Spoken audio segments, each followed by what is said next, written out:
high-ranking individuals in the Ukraine and the UK, international corporate companies' funds being directed to these individuals, child trafficking from the Ukraine to Moldova to the UK to be used in the sex trade and organ harvesting. Get ready for the expose of the century.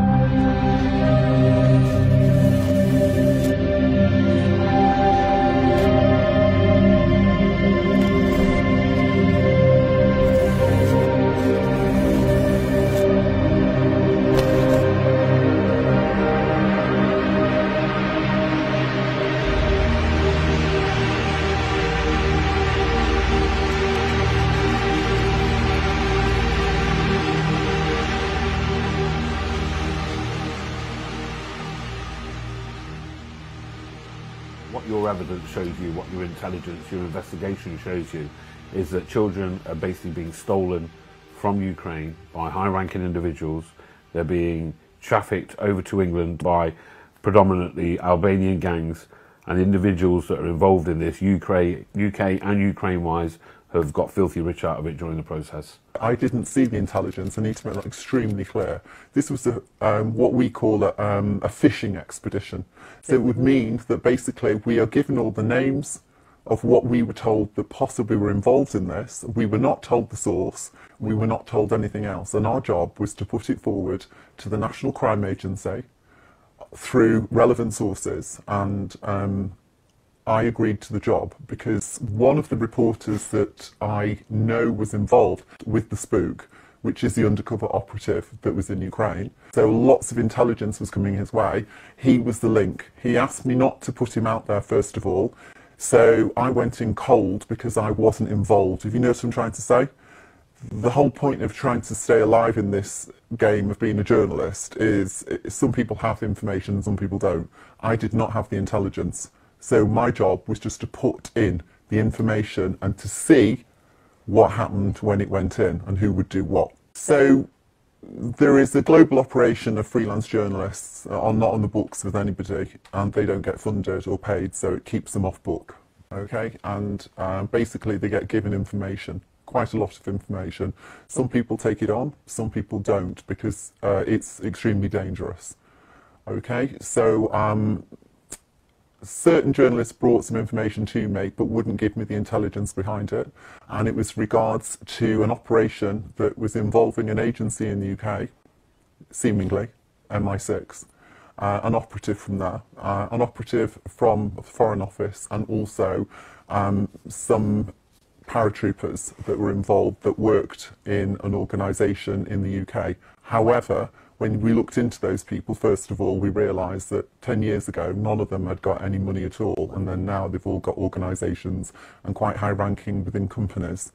They also have huge links to UK USAID and social services and websites out in Ukraine and the rebuild of Ukraine, because the organisation in the UK not only is a charity, but it's involved with further organisations that possibly one of the people on the list has contacts within NATO.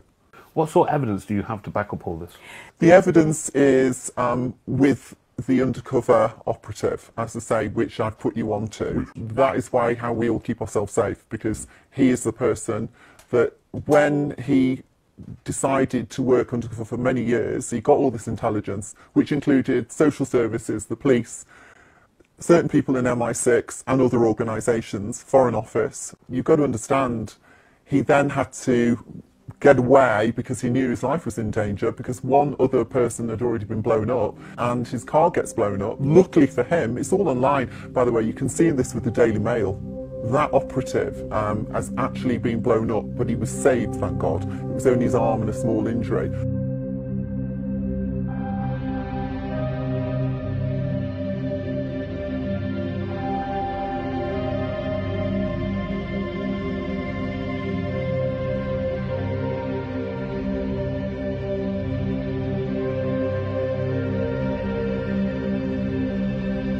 In Ukraine itself and in the countries of the European Union, Ukrainian children are practically unprotected and regularly become victims of crimes of child trafficking organ harvesting, pedophile networks and other sexual prostitution gangs and predators. From my source in Ukraine, I have learned that there is a secret, powerful multi-level organization operating in the country that searches and selects children, prepares documents legalizing their transportation abroad, for example, birth certificate and passport, and then sends them to Great Britain, where they become victims of influential pedophiles. At the top of his powerful criminal organization of child trafficking is the Security Service of Ukraine. They directly organize all of the criminal schemes for the adoption and removal of Ukrainian children abroad.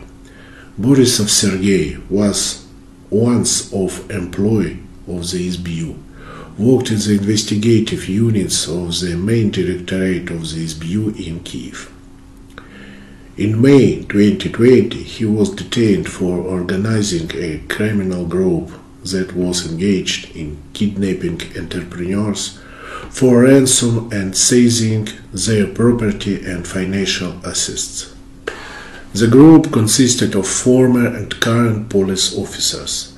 The scandal surrounding the detention of werewolves in uniform was loud.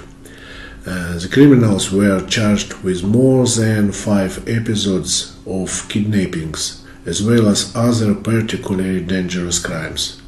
This story has been on the front page of Ukrainian media for a long time. However, all the persons involved in the criminal case were released in 2021 under a subscription to restrict movement. And in August 2022, the information material about this criminal case was completely removed from the website of the National Police of Ukraine. It is from 2021 that Sergei Borisov gets hooked by high-ranking employees of the SBU, who offered him to supervise the children's term, probably in exchange for his fact release from criminal liability. The case against Borisov was quickly hushed up. Borisov's job now is engaging in the selection of a suitable contingent in Kiev, using his connections in the juvenile services of the police and government agencies. He is assisted in this by Savchuk Irina Viktorovna, an employee of the Svetoshinsky Police Department of the Main Directorate of the National Police in Kiev. Wasilij Yanina Leonidovna, an employee of the Juvenile Prevention Department of the Solominsky District Police Department of the Main Directorate of the National Police in Kiev. Fishchuk Marina Alexandrovna, Deputy Head of the Service, Head of the Department of the Service for Children and Family Affairs of the Solominsky District of the Kiev City Administration. Kristofovich Orest Yaroslavovich worked in the Verkhovna Rada Committee of Family, Youth Policy, Sports and Tourism. Witomsky Yuri Leonidovich, his daughter Anna Yurievna, as well as Ukrainian businessmen Alexander Chepa and Vitaly Kovalenko. The juvenile services then prepare the necessary package of documents for the selected children to travel abroad under the pretext of evacuation from the combat zone, treatment in British clinics, or study in educational institutions in Great Britain. After the necessary documents are completed, the children are sent abroad.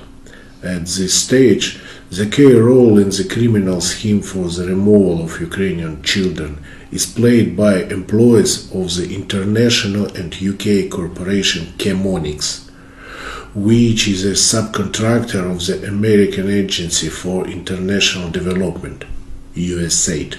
How long do you actually think that this child trafficking of Ukrainian children into UK has been going on? What does your information intelligence show? I would say that the last 20 years. So it's not since this war started, this proxy war started? No. But they've really gone for it at the moment, because what they know is that it's coming to the end of their time.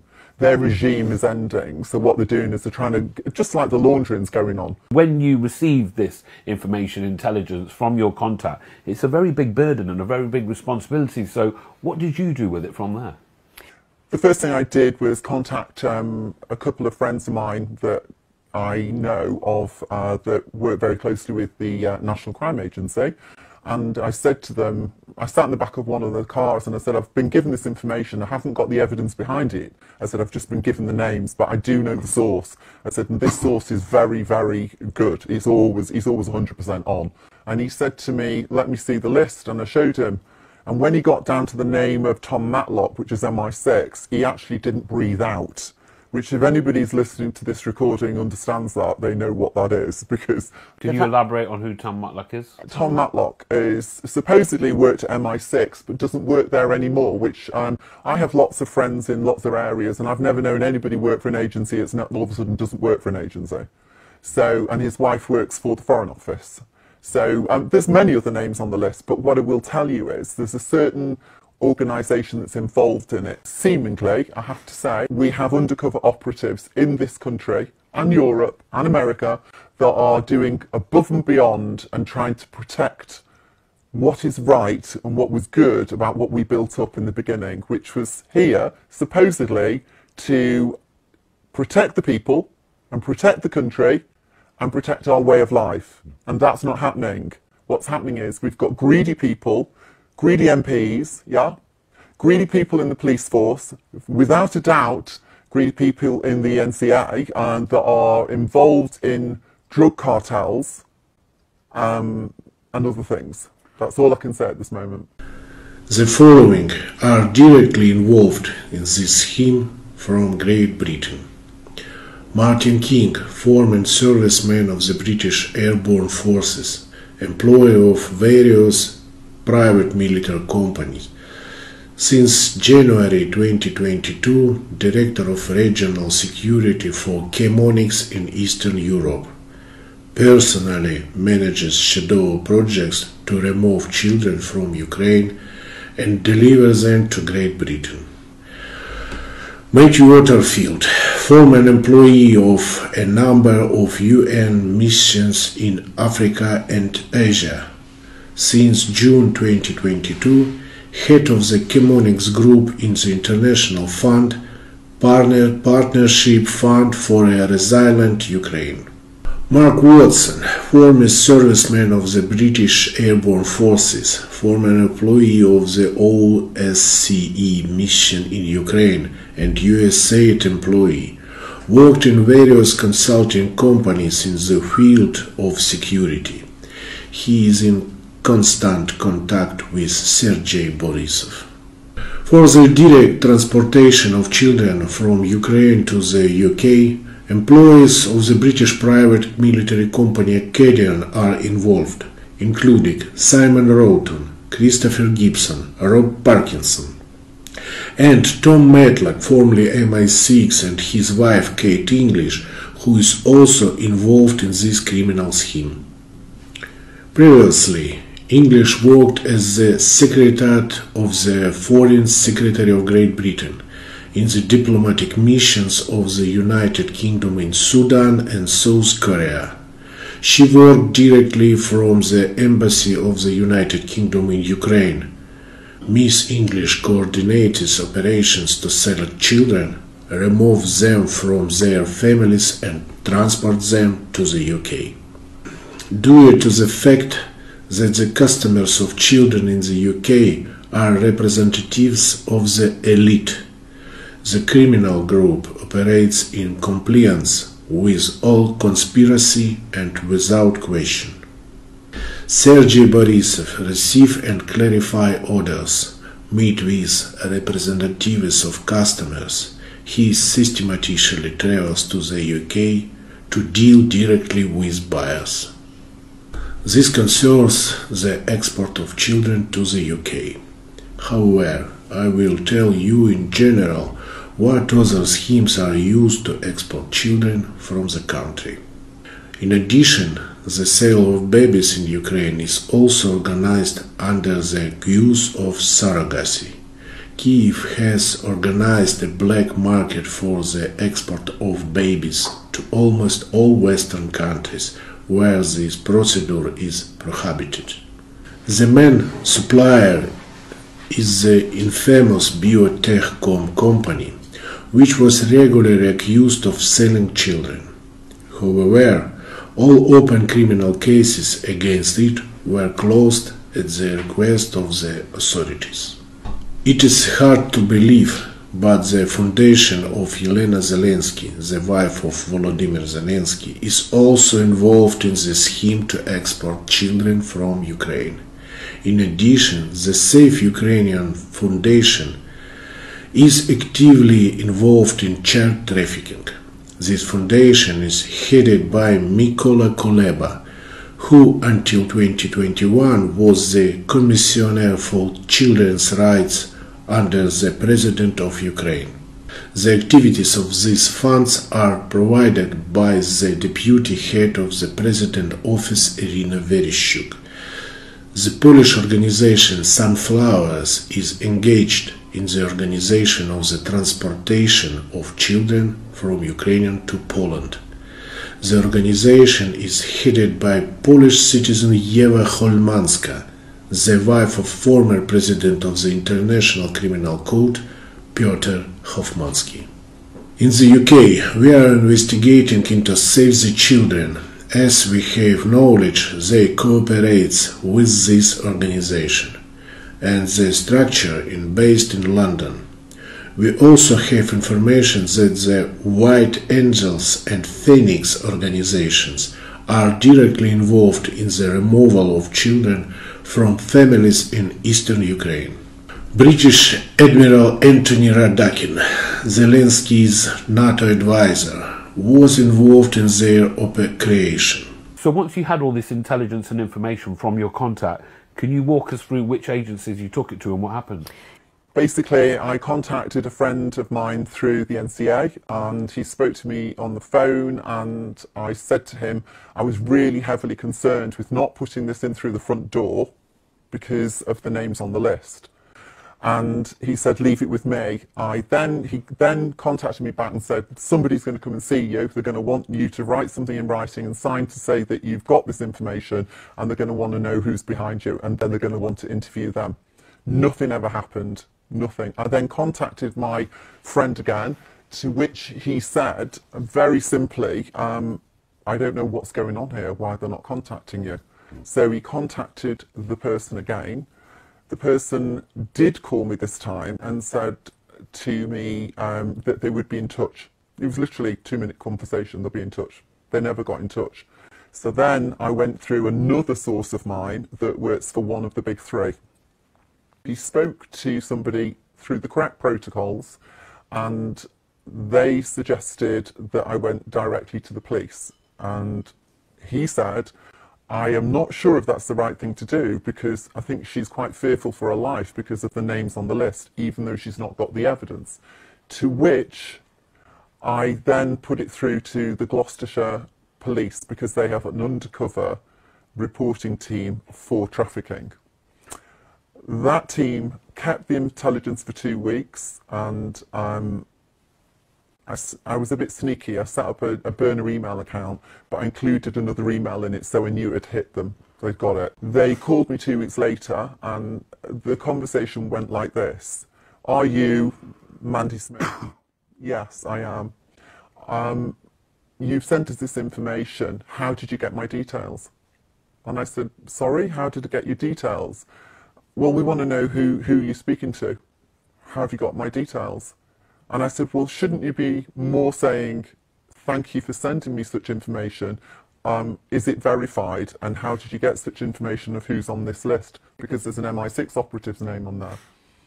To which she said, are you suffering from mental health issues? And I said, why would you say that? Well, I'm just wondering if you are. And I said, no. I said, I work in an area where I pass information through to organisations like yourself. when it could be a national security issue, which is obviously the safety of our country. So that's what I thought I was going to be doing. And I said, is this on the record that you think I've got mental health issues? And he said, there's nothing on the record. And put the phone down on me. Now I have that name of that person. Excellent, and we will look into that. If you were hit by that blank wall, then what happened next? I don't like bullies, and I don't like thieves and liars. And I think our country needs to get more people less spineless, worrying about themselves and doing something for the greater good. So I contacted MI5. Yeah, then what happened? They called me back. I recorded the conversation, and the gentleman's name was James. And he said, look, you do know this is not really my department. He said, this is not even our issue here. And I said, no. I said, but if you understood that the names on the list were from the other organisation of the big three, you can see that we've got an issue. And he said, what do you think the issue is? And I said, well, this isn't the first time I've dealt with people that, let's say I deal with MPs as well. We know that there's a leak in the National Crime Agency, and whilst it was set up originally to do good, I believe that what's happening is it's used for an early warning system, so that when somebody phones and says, we know there's drugs dropping on, let's say, the Welsh coast, then drugs are moved and they don't come in off the Welsh coast, they come in off a different coastline. Or let's say we phone up and say, we know we've got an organised criminal that's XYZ and doing such and such. They literally, the information's not filtering through to the right departments. Right. But I suppose you've got to look at who's at the top, because let's be fair, they keep retiring people that the heat gets on them, and then all of a sudden somebody else gets put in place. But they're all cut from the same cloth. As you understand, this is a very close topic, under the guise of providing a better life. Children end up abroad in the hands of criminals and rapists. And of course, those who engage in such activities try not to leave traces, including documentary ones. I have at my disposal a report prepared in December 2023 by SBU analysts on the task of the Ukrainian President administration regarding the fate of orphans. Thus, as of August 2023, 63,442 status children, orphans and children deprived of parent care were registered with state bodies of Ukraine. Of these, 2,461 were in territories not controlled by Kiev. 1,047 were unknown whereabouts. 274 children were wanted within the framework of open criminal cases, and 9,033 were evacuated abroad. Almost nothing is known about their fate. So I understand at the time you went to an individual that's quite close to Urban Scoop, Mr. Andrew Bridgen. So can you walk us through what actually happened there? I've worked in an area with other journalists for a long time, years, knowing that this country was being turned over, and I realised that there's only going to be a certain amount of people, good men I call them, or good women, that are willing to go the extra mile. And I phoned up Andrew Bridgen over something, and to do with similar things, and this was way back. And he was in Washington DC at the time, and he still talked to me on the phone. It was the middle of the night for him, and I just thought, what a really great guy. So when I couldn't get any of this information sorted, I ended up going to him, and I went to him and said, look, you know, I've got a problem here. I've put this in, it's not getting anywhere. And as a citizen, I actually thought I was doing the right thing. I said, but it would seem that I'm following protocols of what you should do, which are showing a trail of going through the NCA. I also would like to say that I spoke to somebody that had very, very high connections within the Privy Council myself. Nobody else introduced me to him. I spoke to him in Belgravia myself. And by the end of the meeting, he left, but nothing was ever done. And I know he was very high up. So what I'm saying is Andrew was, I would call it my last bastion. You know what I'm saying? There was nowhere else to go, and I was determined I wasn't going to leave this. I think from my first election in 2010, I'd got a reputation for looking at issues that other MPs didn't want to. I was the MP who exposed the Post Office Horizon scandal, which was a massive cover-up. I'd exposed the modern slavery in the fast fashion industry in Leicester, with thousands of people being paid a fraction of the living wage. And of course I'd spoken out in 2022 to stop the government from authorising the experimental COVID-19 vaccines for small children.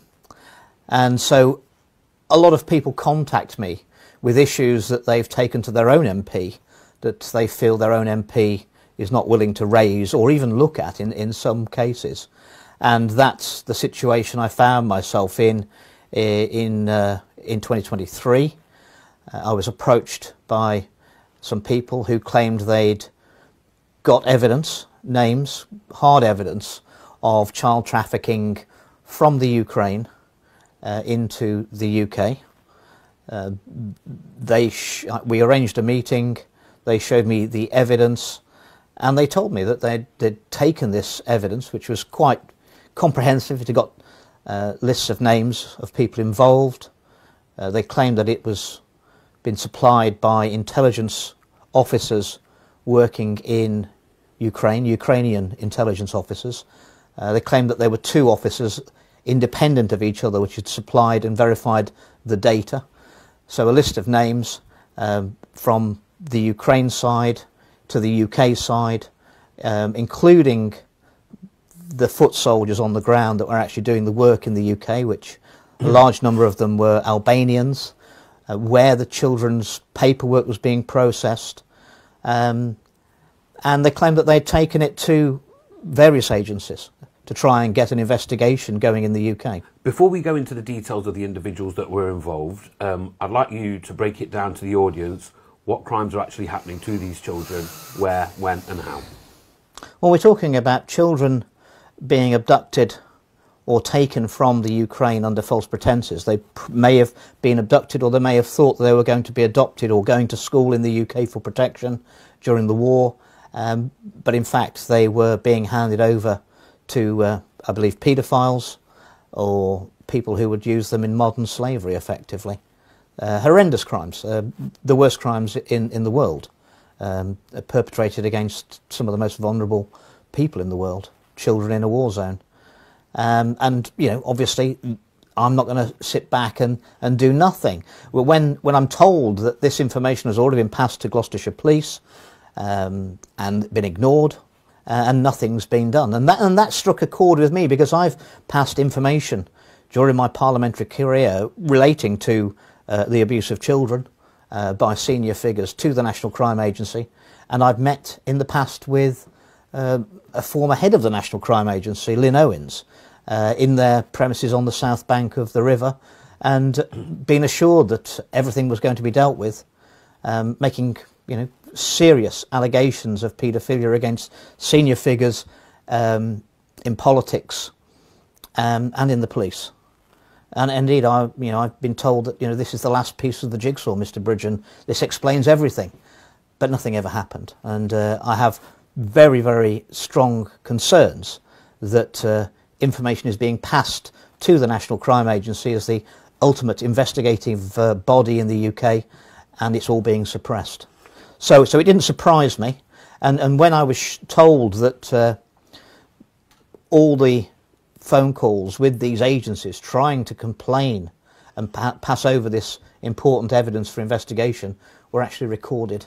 So there was proof, a paper trail or a audio trail of what these people had tried to do with this important evidence, and no one was taking it seriously. So clearly another way of doing it is to get that information to senior politicians.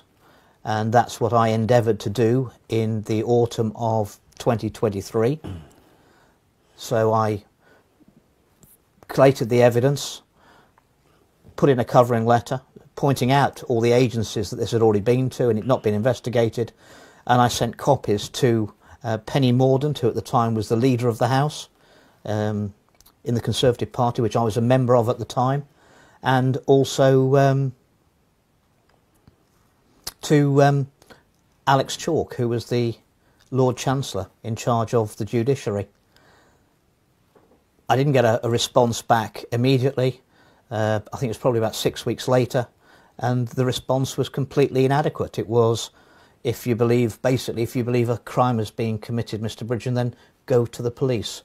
Well, I'd already pointed out that this evidence had been given to the police, security services, and nothing had been done with it. When you see the names on the top of, we believe, the pyramid, who are coordinating this crime, you can see why there's no appetite from the establishment to investigate. Any other incidents that you can talk to us about regarding these high-ranking individuals, Ukraine and UK side? There is individuals that we know through various sources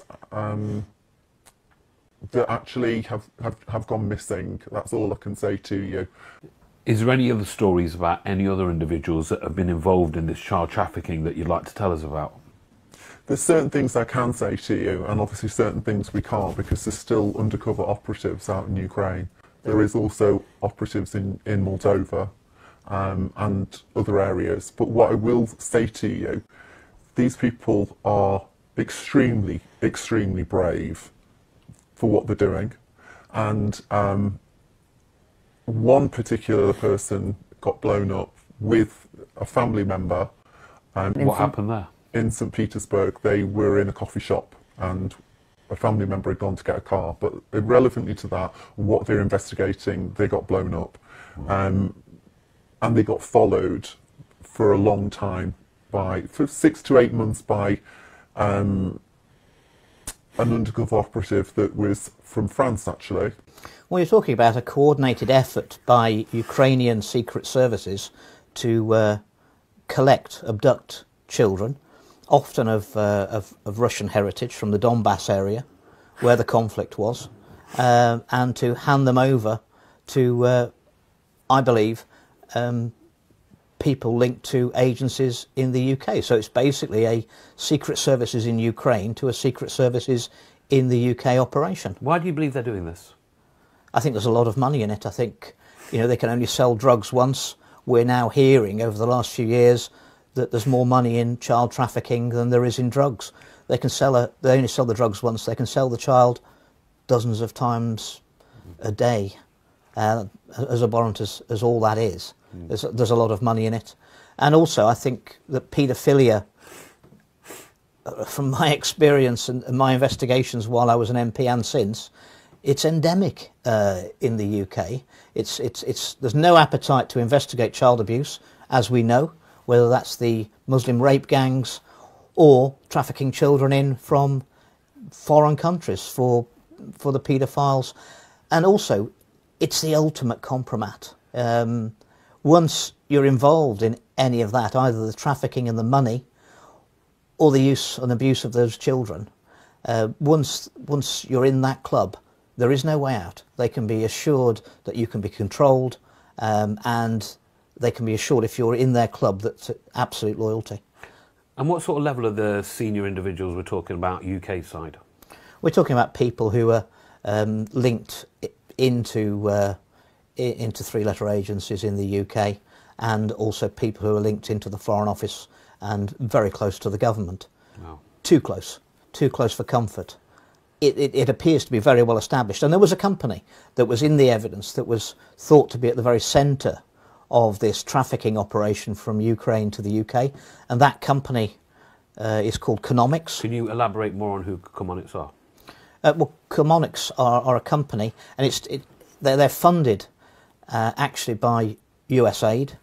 They're in 27 countries around the world. They've had their funding cut off under President Donald Trump, quite rightly too. They were the biggest recipient of US aid money I could find from the data I've seen from America. One of their payments was for $6 billion in one hit.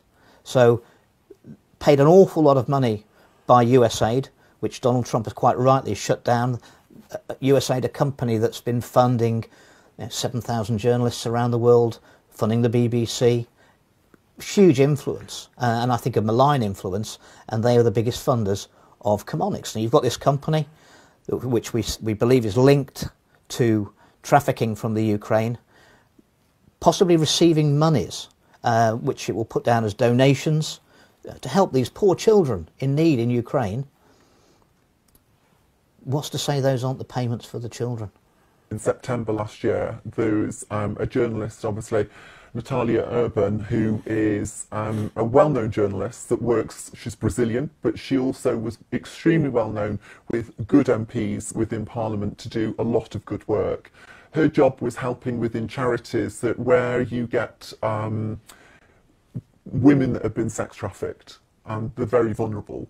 She helped out a lot of charities to retrain them so they became journalists. So she gave them a cause, you know, a new life.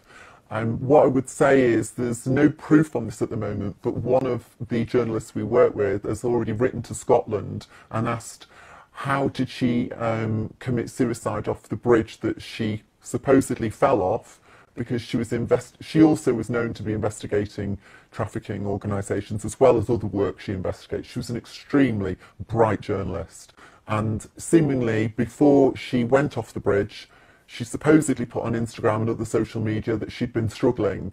Well, that's one girl that doesn't struggle. She had the heart of a lion. So what I would say to you, and again I can't prove this, that case is still open. So the cameras on that bridge, were they on or were they off? You've got to ask yourself what's happened with those cameras, and why have you not responded to journalists that are writing to you to ask, are the cameras on, were they on, or has anyone checked the footage over? From an outsider looking in, you know, the correlation of the events occurring with all these individuals that are trying to highlight these crimes, it's beyond suspicious. You know, it seems like a proactive attempt to really do silence people that are trying to bring this international travesty to the masses. Well, I think the thing is, Jeremy Corbyn actually asked for a public inquiry into Natalie's death. Okay, and Brazilian president and many other people as well. So yeah, let's get a public inquiry. For somebody like Jeremy Corbyn to step out and put over on his social media, we want an investigation into Natalie's death, that speaks volumes, because really they know what's going on. But we're working against a war against the media, aren't we? We know this. You know, I think the BBC received 400 million, didn't they, from US aid in 2024. So what's that funding for? Is it like hush money? I went public with this information back in June 24. I did an interview with the excellent Resistance GB, which got quite a few views at the time, but was picked up later by Alex Jones when all this started to come out about Comonix, USAID, the child abuse around the world and the child trafficking. What I'll tell you is that 4 weeks after I went public with that, I was picked up by Leicestershire Police and accused myself of paedophilia. And I was investigated for 4.5 months, completely spuriously, with weird claims that they could easily have discounted. The evidence all relied about me being on me being a member of the Freemasons. Were you ever a member of the Freemasons? They could have checked that out. No, I've never been a member of the Freemasons, and I've never been to a Freemasons lodge meeting. And what did actually happen to the charge and evidence? It was all dropped, but it was dropped due to evidential problems. Yes, the problems were there was no evidence. There was no crime. Yeah. There was no evidence. You needed crime family and that was, I can't help but believe, that was just to put the frighteners on me for venturing into areas that they didn't want me to go, which was exposing the child trafficking. Vasily got his vehicle blown up. He decided the best thing he could do was obviously work with Putin to try and get this intelligence out, because there was no way it was going to come out from Britain, as you can see, or anywhere else. America certainly weren't putting it out. Obviously Trump is now, and Ukraine were very much hiding it. So all I actually can say to you on this is there's 2 operatives that have been blown up, one deceased, the other one's still alive, and there's other operatives that are still working undercover. So, and we lost 2 undercover journalists from the UK. We don't actually know what's happened to them. They just completely disappeared. What we do is, I mean, we can talk about this now because it's actually gone, but we give codes, and each day we get a coded burner phone text just with a code on it, so we know those journalists are safe. that guy's just gone to ground, this particular journalist, and he was working in the UK. The whole thing is largely funded by US aid money. That's authorised by the then Biden regime, obviously shut down by Trump when he got into office. Yes, there are names linked to Chemonics in the UK. Such as? One individual that's prominently named is a man called Tom Matlock. He's very, very high up in MI6, and his wife, Kate English, who is very high up in the civil service. What are their positions in MI6 and the civil service? We're talking about at the top of MI6, very near the top, and Kate English was working in the Foreign Office for 5 years as the PA to the Permanent Secretary. That's the highest ranking civil servant in that department. If you look on the internet, look at President Trump, for instance, what he makes it very clear about, which is if you put the facts out there, you will see how people operate and they'll hang themselves by their own demise. Well, we put the facts out there because he is the only person out there from over there doing good, because the Biden administration have been behind this from the beginning. In what way were they related to all this? Well, UK-US aid, the funding. When you start to look into these things, again, there's lots of journalists on Telegram talking about this. Well, I mean, people can research themselves. It's not actually hidden. You're going to see what the funding, rebuild costs, for instance, that, anything that's going on. They bomb a country and then they rebuild the country, yeah? And not only that, they're also targeting the individuals for organ harvesting, which is happening. And we also have evidence of Putin removing children from Ukraine, and The Hague have gone up against him against war crimes for taking those children away, when he's actually replaced 4,000 children back with their parents after the mercs and the undercover operatives have taken them away. Is there any other individuals who you could give us some information on? Well, obviously there's the individual who checked out my contact's social media profile and LinkedIn from Chemonics itself 2 days after the evidence was given over to the agencies, which it's quite a coincidence, isn't it, that 2 days after and you've never had any contact with Chemonics directly, that someone that you've named as a company you've named as being linked to child trafficking in the UK, given the evidence to the agencies, that one of their employees would then start checking out your LinkedIn profile. Right. And you know what, Mr. Bridget, I mean, you've got a lot of history being an MP for such a number of years, so you've been in and out the halls of Westminster. How dangerous are these individuals? They're very dangerous. I mean, you've been around that whole society, you know what I mean? It's very alien. Well, as long as you keep your mouth shut and turn a blind eye, they're not dangerous at all, are they? The only problem is when you don't. But that, to turn a blind eye to child trafficking and exploitation, it's the worst thing in the world. It's evil, it's wrong, it's going on worldwide, and it's got to stop. And it's certainly got to stop between the Ukraine and the UK. What do you want to see to happen from now with all this? Well, in my opinion, we've got to stop this trafficking. We've got to stop what's going on. How we do that is we have to focus on looking at the people that actually are speaking out about this and back them up. Because we need to investigate the services, because if they aren't going to clean their own yards up, we've got to push them by doing it, by gaining a public inquiry. This is the only way. And that's what they're doing to Andrew Bridgen, is they're trying to take him out of the mix with everything, because of what he obviously came out with, the post office scandal, vaccine harm, obviously child trafficking. It stands to reason that while all these people are trying to think that reform and everybody else is saving the day, what we need to do is save the day by backing the real people that need to be funded to actually do the job correctly in the UK. And he's the only man for the job. That's just the way it is. It's all about the children, isn't it? I stood up in Parliament in December 2022 when the government were being petitioned by the Medicines and Healthcare Product Regulatory Agency to authorise the experimental jabs for children under 5 down to 6 months of age.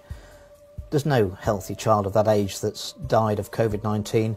we already knew at least 1 in 800 of them would die or have a life-changing injury from the vaccines. I couldn't stand by and let that happen. I can't stand by and see children trafficked for to be abused in the UK from Ukraine or anywhere else. But what we're dealing with, I think, is so massive, and you can't ask the state to investigate the state. I've found that out so many times. That's when the doors are slammed on you, is when you're actually asking an agency of the state to investigate something that the state's involved in. And the state's fingerprints, I'm afraid, are all over this. And if you want to find out if someone's involved or not, you ask them to help you, and if they won't help you, you can come to your own conclusions, can't you? The implication of these sort of horrendous crimes reach far and wide. They're deeply embedded within our community, and from what you've witnessed today, within our government at the highest of levels.